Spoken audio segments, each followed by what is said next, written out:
It's the Full Force News Burst Extra, brought to you by GeneralsJoesReborn.com, with me, Christopher McLeod AKA Diagnostic 80. Way back during SDCC, the G.I. Joe brand team revealed a new name coming to the classified series. So let's talk Tele-Vipers.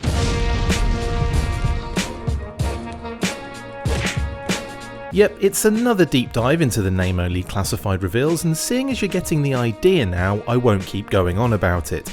I'm sure you were all expecting this particular name-only reveal following yesterday's low-light episode. Yes, it's the second drop from SDCC back in July, Tele-Vipers. So the beauty part about this one is that we already know it's not just a standard figure release, as he comes with the Cobra Flight Pod, aka the Trouble Bubble. I would assume we are dealing with the classic version 1 inspired design here, as that's what's on the box art for the original Flight Pod.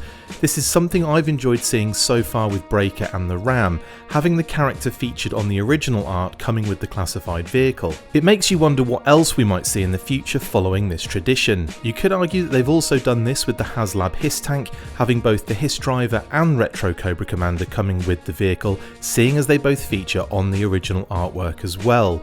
And yes, I realise they didn't include another officer, but you get my meaning. Now, in the UK, the Televiper was everywhere. They featured on most of the ancillary merchandise at the time, were very prominent in the Marvel UK Action Force comics, and showed up regularly on the selected VHS episodes of the cartoon, which means I was a big fan because marketing. I had the figure and bloody loved it. There's something about the helmet, accessories, design and deco that just spoke to me, and so I was very happy when the name was dropped during SDCC. The cartoon really established the character for me. Using those digital text readouts on the visor reinforced my love affair with these particular radio telecommunications operators. For classified, I expect them to stay pretty faithful to the version 1 design, and despite a lot of people mentioning a preference for some removable visors with different text readouts, I see that more as a Super 7 feature and would absolutely kill for an ultimate figure of these guys. A removable helmet would be cool, but I could also see them doing a moulded helmet to keep them super generic,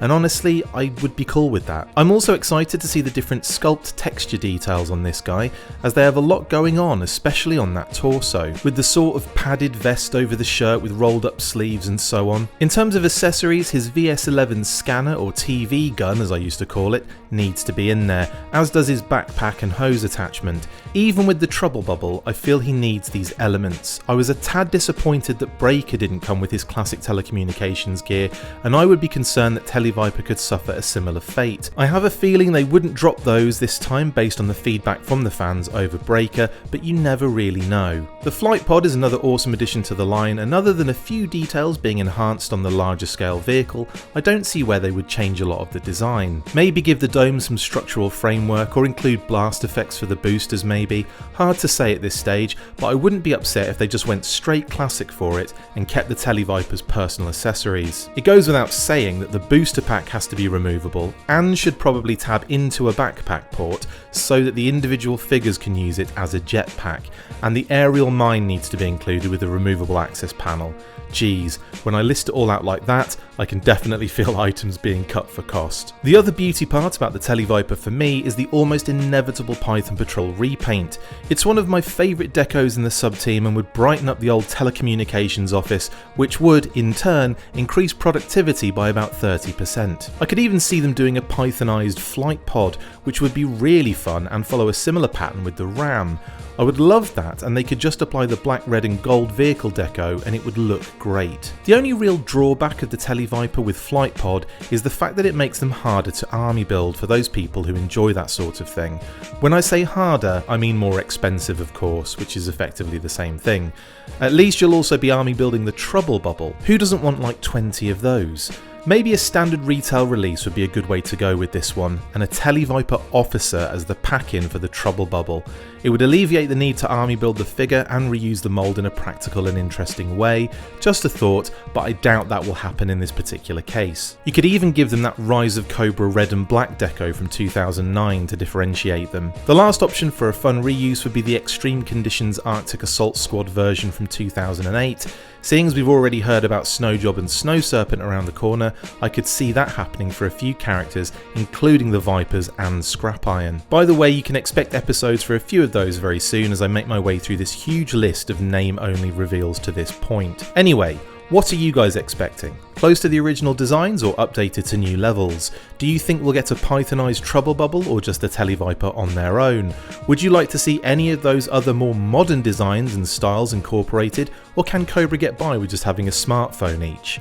Let me know in the comments below. Okay then, I will catch you on the next one. Stay fresh, cheese bags, and as always, full force. That's it for this instalment of the Full Force News Burst Extra. Thank you for watching, make sure to like, comment and subscribe. See you next time, and as always, full force.